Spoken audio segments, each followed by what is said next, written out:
Alright, welcome back to the New Sentinel, everyone. It's Chukwuka here, and I've got to start today's global headlines with something a bit prehistoric.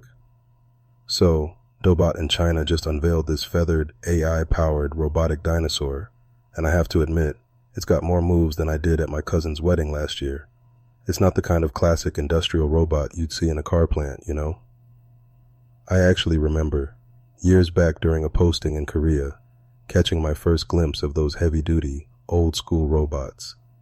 All clunky, all business. But this is like robotics with personality. Makes you wonder if China's aiming further than the factory floor. Maybe straight to our living rooms, museums, or even, theme parks. You're not wrong, Chukwuka. That dinosaur is something else. China's robots are shifting gears for sure. And this isn't just about tech. It's about showing off soft power, too. Speaking of showing off, we've got the big Biden-Trump summit buzz building up in South Korea. Every time two global heavyweights get together, you know it's not just tea and cookies. They're selling this idea of shared prosperity. Honestly, it's kind of a replay of those old Nixon-Mao moments. But now, with regional flashpoints lurking under the surface and, well, a lot more media glare. When Americans and Chinese leaders meet, everyone's watching for who blinks first, or who says peaceful coexistence while shifting the chessboard. I always say, behind the headlines and the glittering tech demos, there's a much deeper undercurrent, right? Every time we marvel at these AI wonders, we need to consider who benefits and who falls through the cracks. Think of factory workers who lose jobs, or surveillance creeping into daily life under the guise of smart machines.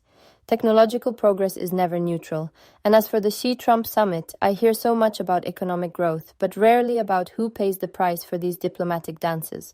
Ordinary people enduring tariffs, uncertainty, or losing agency as major powers posture over their futures.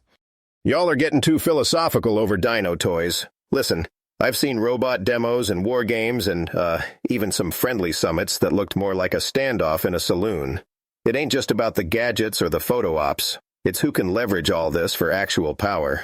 And with Trump in Asia, you better believe every handshake is scripted and every smile's got a purpose. Like my old CO used to say, the game's afoot.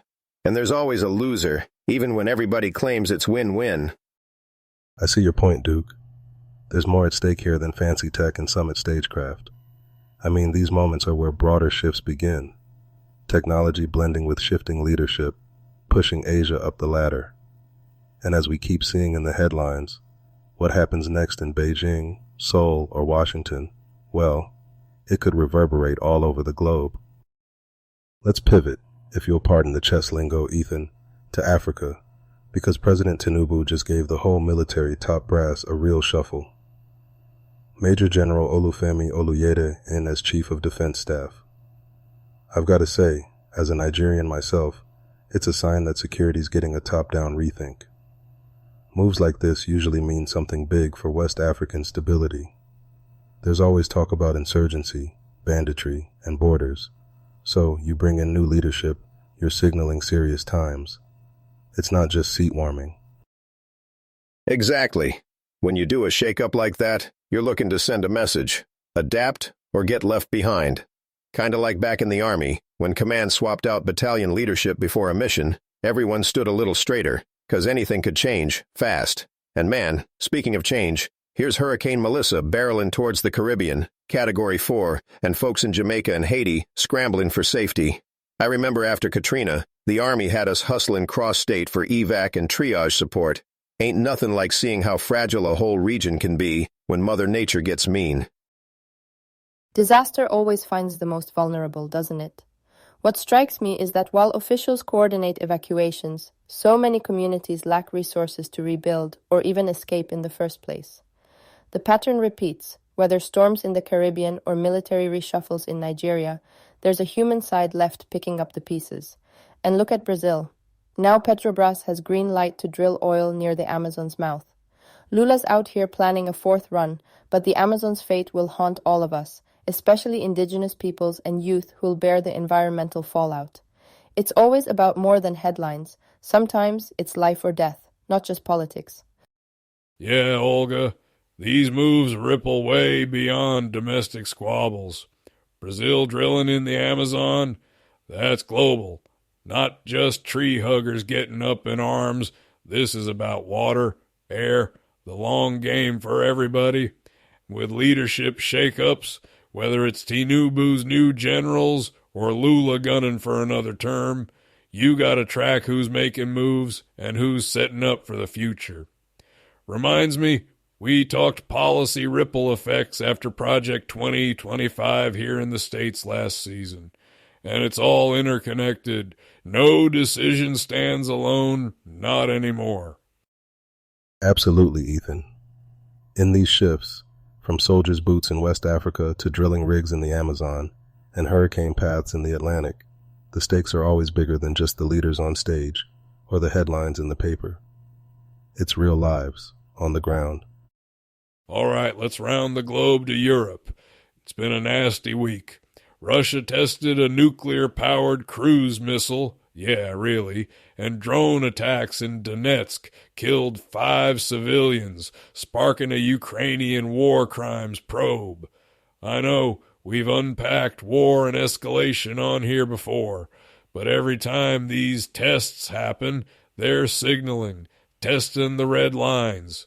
Historically, it's Cold War deja vu, missile exercises, proxy conflicts, and sadly, civilians caught in the middle.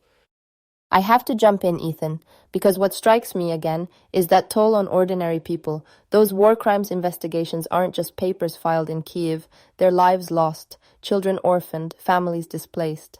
I have covered conflict zones, and I can tell you, the scars persist for generations. No amount of testing can justify that. High-tech warfare gets the splashy headlines, but the pain, physical, psychological, generational, is almost invisible outside those communities. Justice, if it comes at all, crawls at a snail's pace. A lot of ugly stuff gets missed when the world's staring at the latest tech. But over in Australia, they're juggling their own crisis. Those childcare abuse reports are a black eye on the whole country. And then you turn the page and see them dropping nearly $20 million into U.S. sub-supply chains. That's forced modernization. Procurement speak for spend now, justify later. I mean, you gotta keep the industrial base ticking. But who's watching the home front when everyone's focusing on hardware? Can't say that enough in defense circles.